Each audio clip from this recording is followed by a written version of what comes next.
What does inequality mean for growth? That is a question economists struggle with. But while the social science debate rages on, policymakers face another quandary altogether. Does the answer even matter? I don't believe it does. Economic policies in the real world are nuanced and site-specific, making the search for a single answer to the question of how and how much inequality affects growth a Sisyphean task. Rather than concerning themselves with the impact of inequality on growth, policymakers would be better off focusing on how policies impact average incomes and other welfare indicators. Policies that simultaneously boost growth and reduce inequality are the easiest to evaluate and the most advantageous to adopt.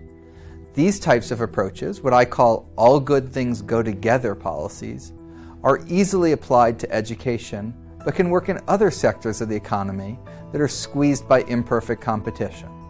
More vigorous antitrust policies, for example, could boost efficiency and improve income distribution.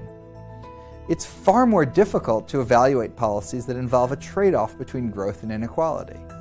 A simple example illuminates the trade-offs.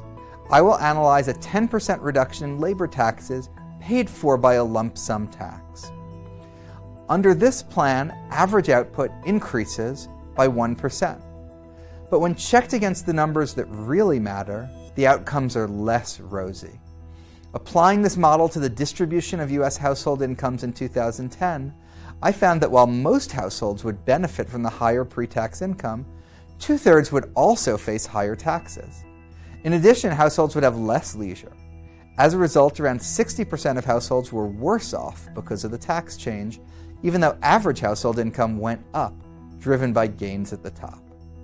This scenario does not answer the question of whether the tax policy is a good idea, but most policymakers would likely object if they understood that growth would be achieved by higher taxes on 2/3 of their constituents, and that voters would end up working harder to earn just a little bit more.